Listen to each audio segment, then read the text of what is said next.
Welcome to Earth Empaths.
And as long as humanity as a collective gives its power to that elite or cabal or whatever, nothing is going to change.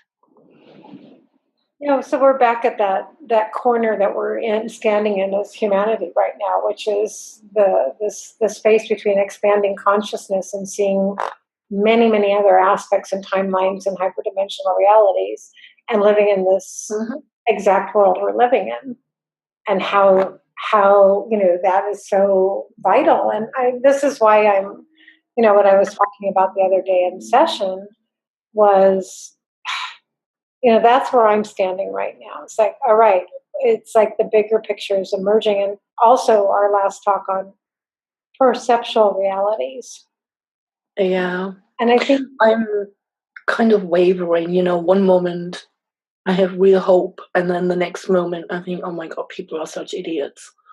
Definitely. You have no idea how many times I said while I was at the coast going, oh my God, people are such idiots. It's just like they can't get out of their own way.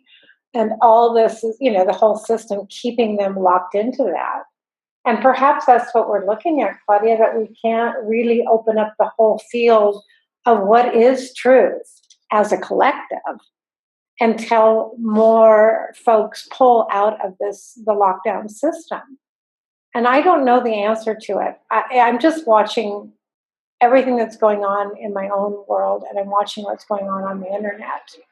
And, massive amounts of energy are put into proving a point of view is correct, or this is the origin of our species, or, so forget about so in agreement that the systematic approach from the political governments, from religion, from all that we've been talking about for a long time, see that those are systematic belief systems and they hold humanity locked down. So then I want to step off a little bit into what about, out there in the research field of people that are looking at the megalithic cultures, the newest finds. I mean, it seems like the Earth is like showing us almost daily some new pyramid, some new structure, some new bone, some new find that clearly show that humanity has been here, or / humanity off-world beings have been here for hundreds of thousands of years, if not longer. And so when we're looking at that, and what I'm getting at here is that I'm still in that kind of quandary or conundrum of really good researchers doing putting a huge amount of effort into writing books, research, and they come up with a storyline. And it tends to tell a story, but it contradicts an equally good researcher telling his storyline. And the investment that a person will put into their research and what their story tells, and is that the truth? That was a big mouthful. But that's when I say like standing in that corner, I tried to express it the other day too. Of, how do we, and going back to what, I started to say too about, okay, we're talking about the research you've done into the Antarctic, all those things that are pointing that there's some great hidden aspect to the Antarctic. Hitler, World War II, Germany, all the research that you have access to because of speaking the German language, which, frankly, so much of everything comes through the English language right now. We're missing, probably 90% of what's being researched out there. Yes, absolutely. Mm-hmm. And speaking of Antarctica, especially, the systematic shutdown of that entire continent starting in the late 1940s, early 1950s. Mm-hmm. You cannot go there on holiday unless you have tens of thousands of dollars to spare. And even then, it's a very, very restricted area that you can actually access. What's up with that? Who the fuck owns it? Right. Well, isn't that like there's these national agreements, like treaties and all sorts of things in place? Well, yes, and who are the heads of the nations? Right. So they're the ones being bullied by whoever is the biggest bully, which, has been America for many years. Mm-hmm. So they've had the predominant narrative going. But see, here we're sitting right there going, looking at this and going, most people aren't aware of that. It doesn't affect most people's lives, so they never step outside of it to even wonder why or question it. Mm-hmm. So again, hidden in plain sight. And then we have the flat Earth theory that the Antarctic isn't really a pole; it's a ice wall around the planet, holding the oceans in, and all of that. And it's just that's what I'm just looking. Okay, what is reality? What is really the determinant factor here of how reality is projected and how we see it through our own individuated lenses? And how can we ever get on to the place where we can put enough pieces on the table collectively that we can go, oh, that one fits, that one fits. This is what we're dealing with. And, and I know that, what we really, when you trace back what we've talked about, and I know you know more than I do, the history from World War I to World War II, Germany, Hitler, Mm-hmm. the Vril Society, secret societies, occult, esoteric knowledge, back engineering of technological, perhaps off-world craft, the hollow earth. So many things focus in on that particular study. Yep. And how does a person? This is a big question, I think. How does a person cut through all the disinformation, all the human manipulations of emotion, and really see where that fine line lies? That's a question actually I'm asking you because I know that you've been tracking something for quite a while. See, my feeling is that wanting truth and living in truth have to be simultaneous. And then you find more truth.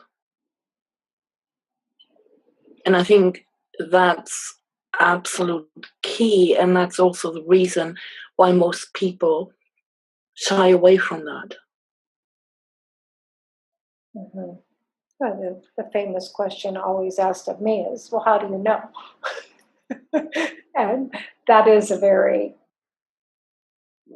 really it's an esoteric question, right? I mean, it's very esoteric, yes. And if you find someone who has the answer to that one, let me know. It's what perhaps if I can find Jeffrey, I can get him on a conversation here talking about metabiology. What is it that knows? What in us that knows?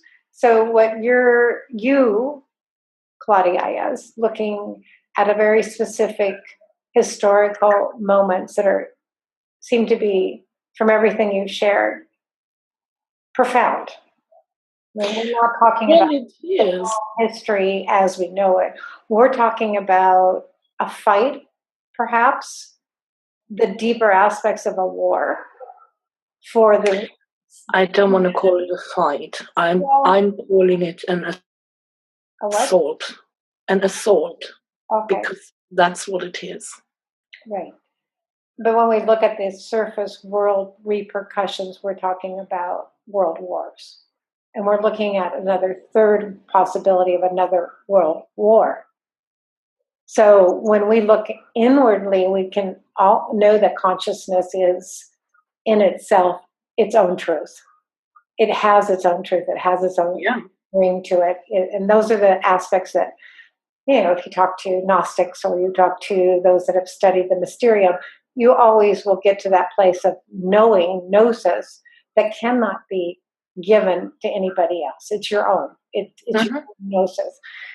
And yet when we look at from that point of view out at the world that we're immersed in for whatever reason we're here, whether we were conscripted to it or agreed to it or whatever, we're looking at a scenario that wants to recreate war.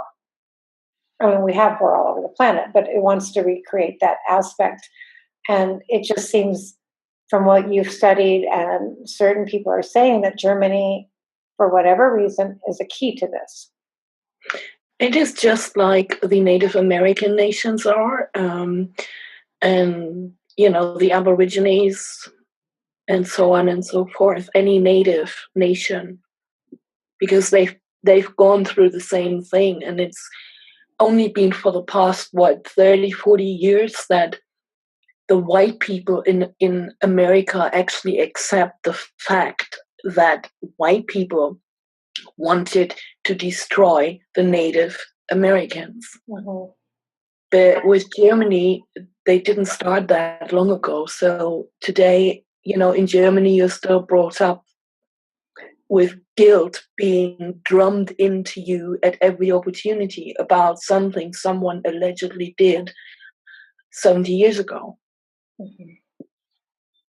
So there's a suppression of, well, obviously the Germans are white people, but would you trace German or Germania back to Celtic roots, even back to more natural tribal peoples that lived there and inhabited that region? I would say yes, not necessarily Celtic. There was definitely a tribal aspect to them in history. And so when we jump over to Hitler right now, and he was for Germany, let's just say he was for Germany. One can argue both sides of how that came about, and people call him an agent and whatever, but it's obvious he was for Germany. For people, that was his calling. It wasn't, how did it get from Germany, and what was it within Germany, within the people of Germany, that were so valuable? Yeah, that's what I've been trying to figure out for years now.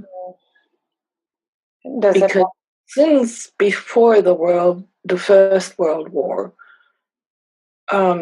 there has been a fairly systematic destruction of the German people.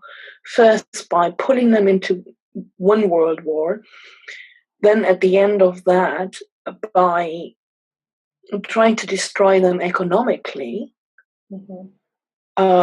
with demands that every idiot knew could not be met. Then World War II. At the alleged end of World War II, Eisenhower did a very nice job of killing at least 1 million people in his camps in Germany. And then from the 50s onwards, we have the huge immigration policies. And that escalated throughout last year.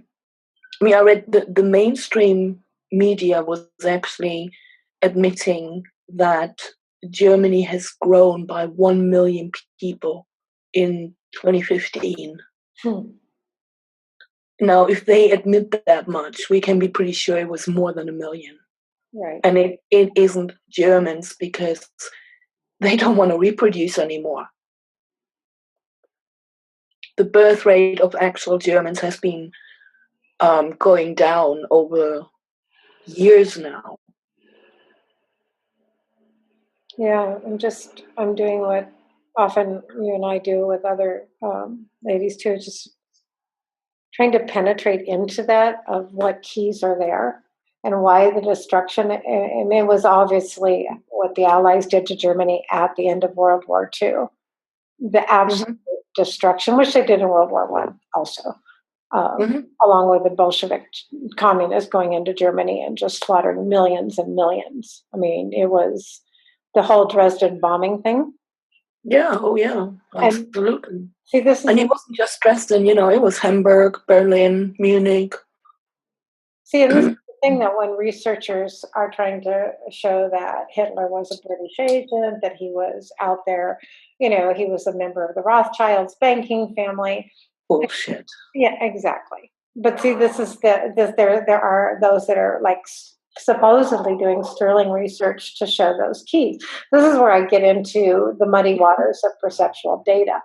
And who's doing this and why are they, how clear are they? And they don't have conversations with other people that have other points of view. This is the point that I guess I'm winding our way towards.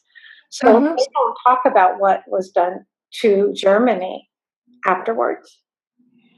They, continue to point out that Hitler was the most evil being ever to walk this planet. And obviously, any political personage, anyone in government is going to have ties or meetings or something to do with a ruling cabal. And if you're going up against a banking system, it's like you're going to be in the publicly visible dealing with these people. And so I get to the point of like how our conversations always run to the same place. Well, it is. It's like if you don't love truth, it is a love of truth.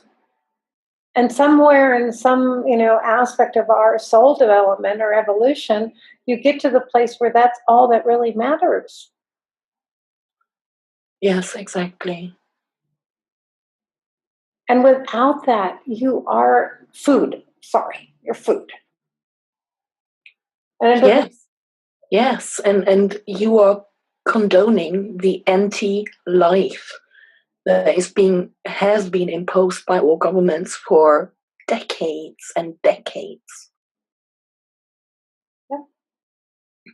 And you are in that belief system that I've carved out my little niche, my little comfortable, complacent niche, which is what most, say, first world countries can actually claim for many of their citizens. Of course, that's ignoring all the homeless and the destitute and the drug addicts and the gangs and all of the things that people, just conveniently say, well, that's their problem. Yeah. Their problem. And this is where the consciousness of humans really takes off, is when you realize that you're not disconnected from all of that. Yeah. I think the crux is probably, it all goes back to natural law. When you begin to understand how those principles work, and you begin to behave in tune with those principles, like you understand the principle of rhythm, or as above, so below, correspondence. And then you know that if you are an asshole, the effect will hit you. And so you think about your actions a lot harder, and then you are on your way towards truth, and you stop stealing.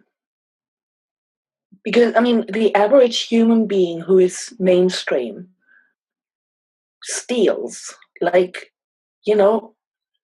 a professional thief.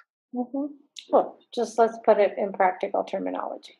If you are a mainstream human protecting your lifestyle, your identity, you're an American, you're a male, you're a whatever, you're working for a corporation, even if you're not currently doing that, but you're paying taxes, You are, by consent, funding war consciousness. And I don't know how many people will argue with me along that point of view. However, I feel like the ground of truth stands solid there, because you can't. It's a great hypocrisy. It's the greatest hypocrisy. Oh, it is. So you are, blinded by denial, you go to the supermarket and eat slaughtered animals that have been raised in horrendous conditions, and then you love your doggy. Yeah. And it's a sentient being, and you campaign for the right of animals. This is the compartmentalization. I think this is part of the reason we have talks like this, Claudia, is to try to break this down. Yeah, and it's in every area of life, You consider yourself a good citizen because you always pay your taxes on time, and you fill in your voting card, and then you go and vote. Well, why do you vote? Do you really think anything is going to change? Because the last 50 times, nothing changed. It only got worse gradually and faster over the past few years. Yeah, and more obvious. So you have to put on thicker blinders. Yeah. You do. You have to go into a deeper denial. Yeah, exactly. And then you take your child to the doctor to have her or him ritually abused by having poison injected into him, and then you claim you are a good mother because you're doing what is right. Mm-hmm. I mean, dichotomy somewhere there. Mm-hmm. No, well, it's a dichotomy and a hypocrisy. It's a huge hypocrisy. Yeah, and so I'm just, we were talking the other day, and I was, asking in the group of us, like, oh, how do we bridge this?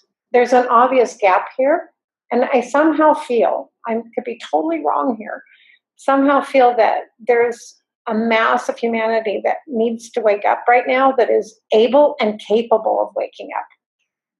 I'm not talking about people that are just struggling to keep food on their table, or the ones that are in war-torn countries or in poverty, which is an absolute shambles, and it's laughable in a planet of ultimate abundance that we have people starving to death right now. Yeah.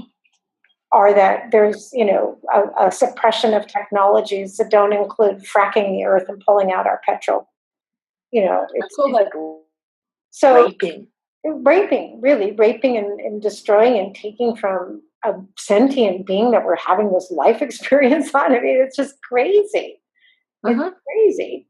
And yet that mass of people that are capable of waking up are the ones that I think I'm completely talking to most of the time, because we have that responsibility. You're educated, you have money, you have an internet in front of you, you have capabilities, you have a certain intellect, and you don't question things. This is like my moment of my soapbox. This is the moment that I'm standing on right now, speaking to those people. And yes. They know inside. I'm sorry, Clay. They know inside. They do.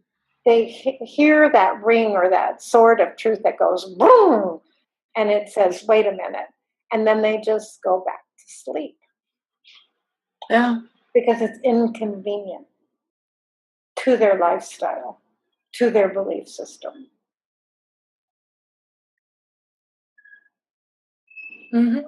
And I'm starting to sound like my Joan of Arc character again. I'm laughing at myself. Yet reaching for eloquence, rationality, sanity. Yeah, sanity would be nice.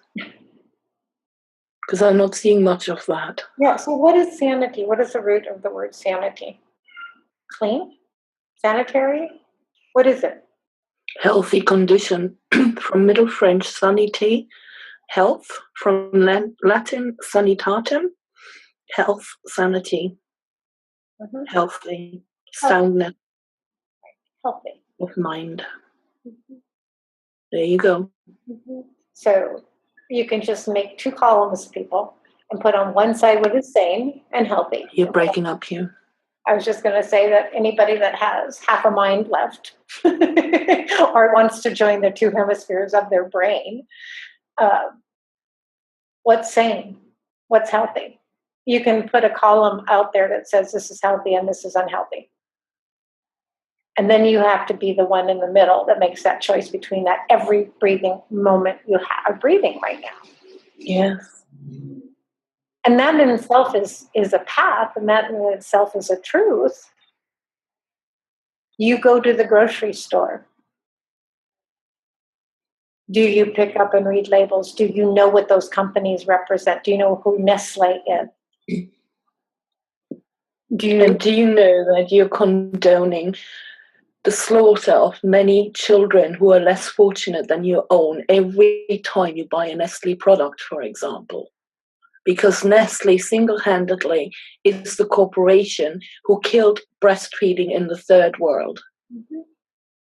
And not by any honest or ethical means. Not at all. It's all the bottom line is the almighty currency called the dollar, or whatever you want to call it, whatever terminology, whatever coinage they want to call it. But see, this is the thing, Claudia. This is like, it doesn't even take work to find this stuff out. It takes interest in the truth. It takes really wanting to know, really wanting to clean up your own tail, being the very best. And it doesn't happen overnight. I think you've said that so beautifully so many times that we've been talking, that just takes conscious awareness. Yeah. And take small steps. It's okay to start with small steps, because when you take the first one, it may be difficult, but the more you do, the easier it gets. And then you can't help yourself. Then you're in some sort of current or river. Exactly.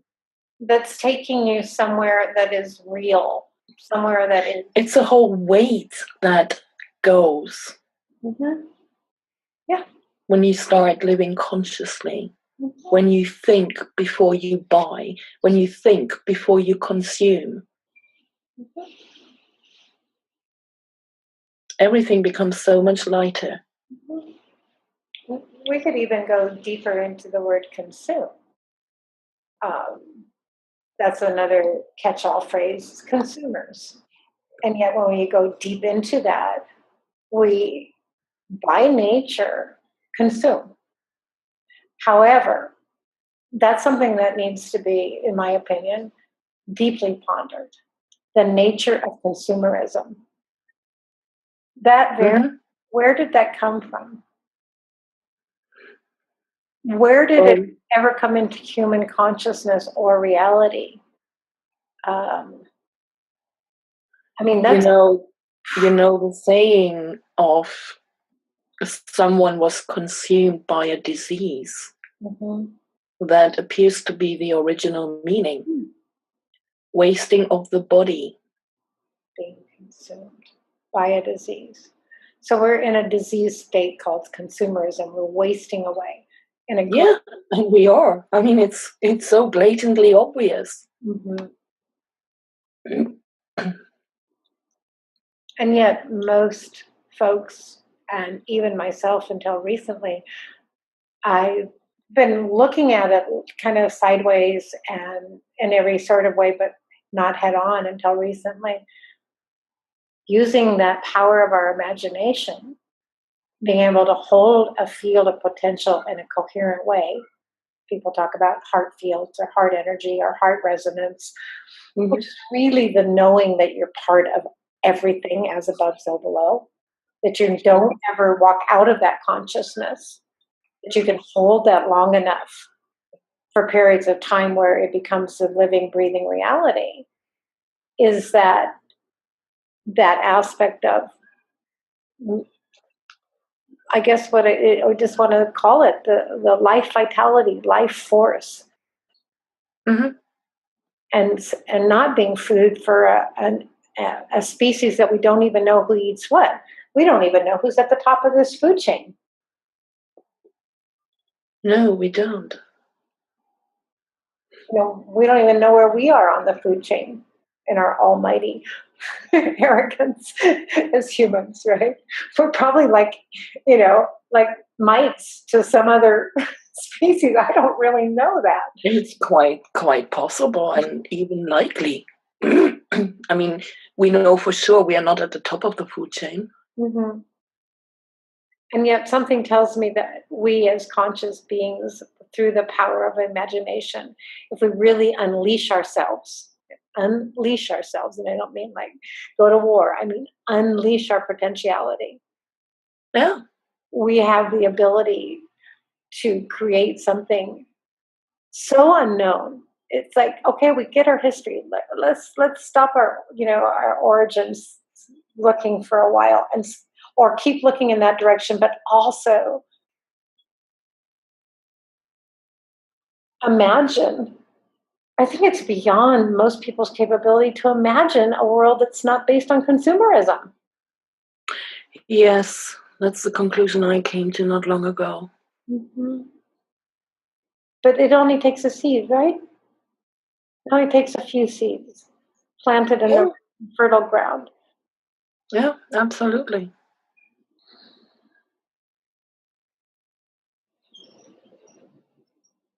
Something tells me as we move, we're not really moving in any direction, but as we look in some tangential direction towards something of that nature, there's probably only a handful of people that are ready to do that, Claudia. I don't know. Like I said early on, sometimes I have real hope. Mm-hmm. When I observe something or other, I came across some YouTube videos, and I realized, there's a whole segment of younger people, mostly millennials, Mm-hmm. who turned away from joining the corporate world and instead do their own thing. Mm-hmm. And they manage to make an income, some of them just enough to live on, as long as they live, not like consumers, Mm-hmm. and others a fairly big income even. And they do their own thing. They do what they love to do instead of joining the corporate world for what most people would perceive as security. Mm-hmm. And watching that is heartwarming, because you can see there is clearly a return to a more natural lifestyle that doesn't include, my TV is bigger than the neighbor's TV, Mm-hmm. and that kind of stuff. Right. Beautiful. But then, of course, I see some of the comments on some YouTube videos, and I can only shake my head. Like, oh, it's so irresponsible of you to leave your country and move to another country as a single mother with a small child. The child is not vaccinated. You don't want the child to go to school. How irresponsible of you. Mm-hmm. And then I just, color me face palmed. Right. So, well, that brings up another interesting point for those young folks that are doing that. And hands off, I mean, that I grew up in the hippie era myself, which we all know happened to that movement. But I was just saying even the other day that, there was a great movement during that time for socially responsible products. Uh-huh. And it started, there was Ben and Jerry's, even Starbucks started, was a radical little coffee shop in Seattle. Mm-hmm. All these, and what happens when somebody becomes very successful? The first thing that the corporations move in. Yeah, oh yeah. And they want to buy your company. They want to move it over. So hopefully, or more than hopefully, just putting out the message that perhaps one of the biggest keys that we have right now is to not become big conglomerates, not exactly. operations, not to sell out. If we want to, if we say we're really good at creating some business or whatever, like to bring other people into that. I think Habit Gratitude is a good example of that. I mean, there's many examples on the planet right now. And yet when we look at the larger mass that we can call the consumer, the one that takes their money, that goes and buys something, that puts a value on it, not out of convenience, but out of conviction, out of knowledge. Yeah. Very, very distinct, I would say fork in the river. Quit looking at life as convenience. We've been also brainwashed in that direction. Oh, it's convenient. Drive through window, swipe my smartphone. The worst excuse. Exactly. Doing something because it's convenient. Please leave this beautiful planet. Thank you. I mean, really, really, how lazy. And it's so non-productive. And it is so, it'd be one thing if you freed up your energy from labor or whatever, and you then had this beautiful embodiment of energy and you put it into something creative, innovative. But we don't do that. We just get more locked into the system. And, I think we found the topic of our talk. Convenient. Convenient is complacent. It's lazy. It doesn't question anything. You're a cog in a machine. Yes. It doesn't do anything for you. Right.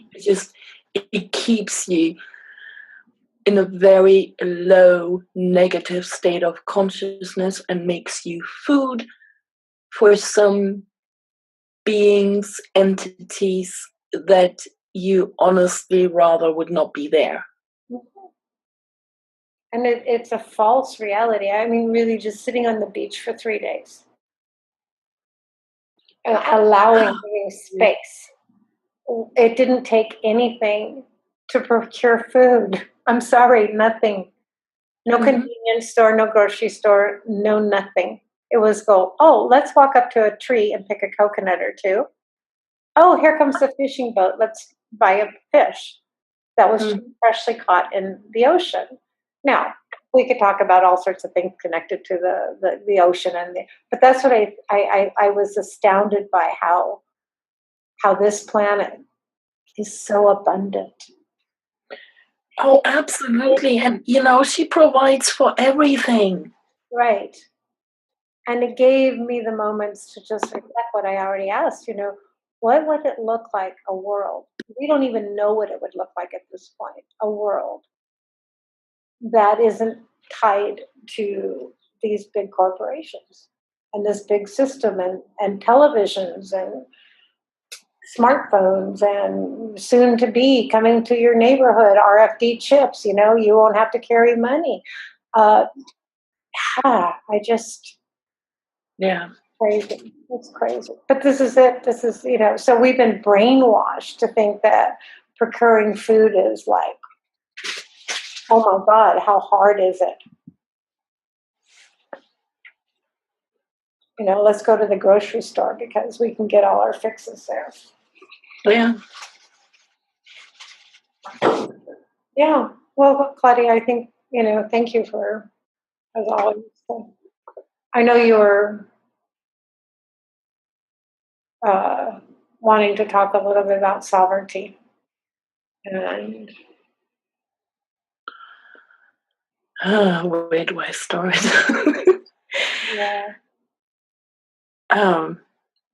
Yeah, it's not convenient.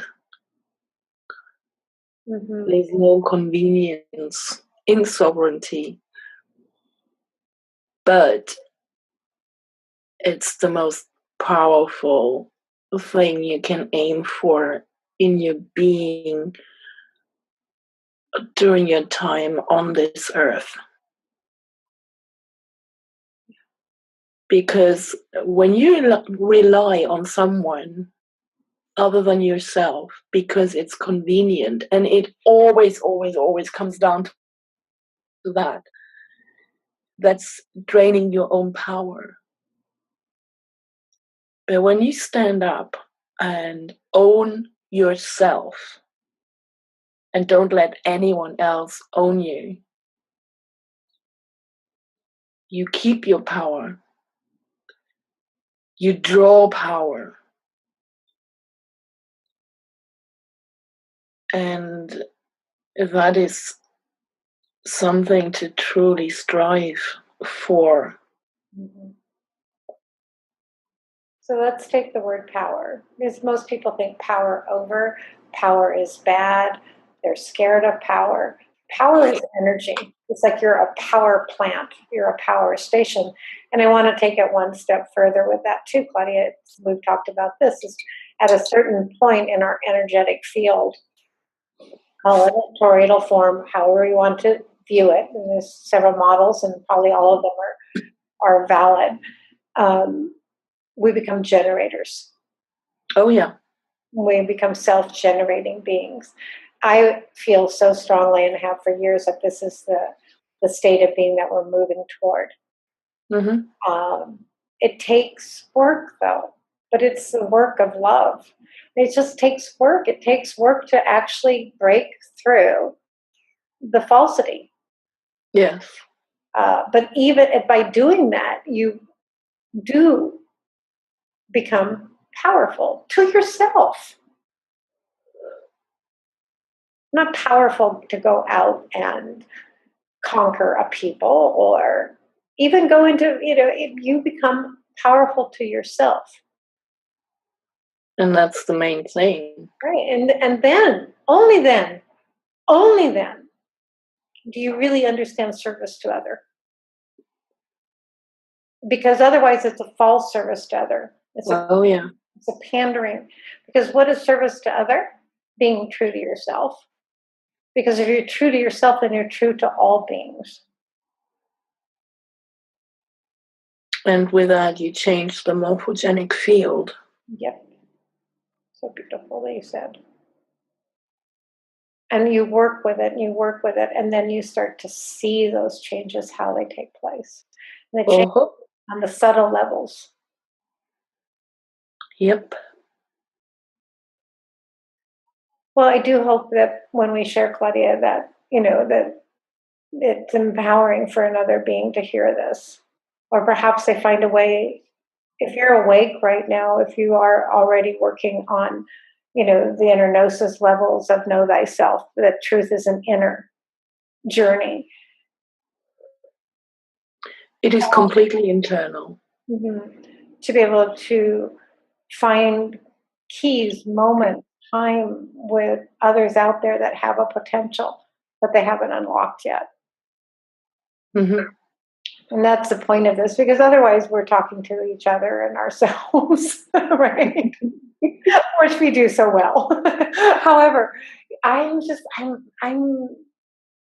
guess dissatisfaction is actually a benefit or a blessing, because it's what, for me anyways, it's what takes me to the next piece in mind. Oh yeah, absolutely. It's a tool. It's a brilliant tool.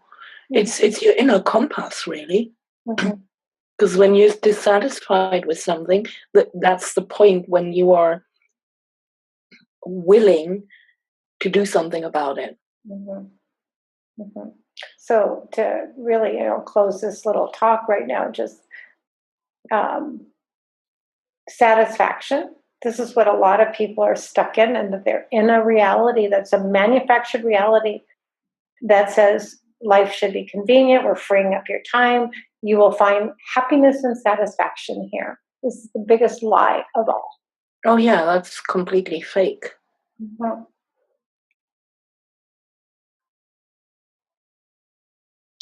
No thing can make you happy. Only you can do that. Mm-hmm. And no pinky teas either. I'm sorry. I had to throw that out there. That's a whole other subject. Maybe we'll do another talk on that. On the ETs and the races, and What does that all mean to both you and I together, or separately, or whatever? Okay. Yeah. But yeah, I love you, Claudia, and I know your message is heard, and it is natural law. It is sovereignty. Um, we'll continue to have talks like this, I'm sure. Yes. And people out there, remember, everything starts with a thought. Mm-hmm. So when you say that, you mean watch your thoughts. You have to become the observer of those thoughts. Mm-hmm. I mean, I know in years past that my thoughts would just run rampant. Yes. Wherever they wanted to go. Yes. It kind of takes effort to rein them in. I know. And then I there would be those moments when I go, what was I thinking? And where was I? And why was I thinking that? and so there is this cultivation of the observer. That is the I am. And we've said this before, where when a thought enters the mind field, like the minefield of the mind, will it take off? Will it explode? Will it bring something positive, creative, or is it just a repetitive looping pattern of thought? And you sit there going like those bobblehead dolls on the back of cars going, yeah, yeah, yeah, yeah, yeah, yeah, yeah. Unconscious. Oh, yeah. With something you have no knowledge of. None. Just because somebody else said it. Mm-hmm. So those are for me, the primary key. And then the other one that we've both talked about a lot, which is accept 100% responsibility for your reality. And yes, you are responsible for your actions, whether someone tells you otherwise or not. You are responsible for you. Mm-hmm. Doesn't matter what you think about it, but that's a plain fact. Mm-hmm. Exactly. And that's an awakening in itself when you realize that. Heck yeah. So, all right. Food for thought. It's always there. Yep. I think that's, that doesn't go away. That will not go away. And that's what I'm standing, and why I feel like we wandered through this terrain today, is that all the beautiful meditations, and until you get to the level of creation and you unplug enough from the system, you're fooling yourself. Yeah. So, well, blessings to you, Claudia. And I'm going to go ahead and end our recording right now. Okay. Let's have another talk real soon. Yes.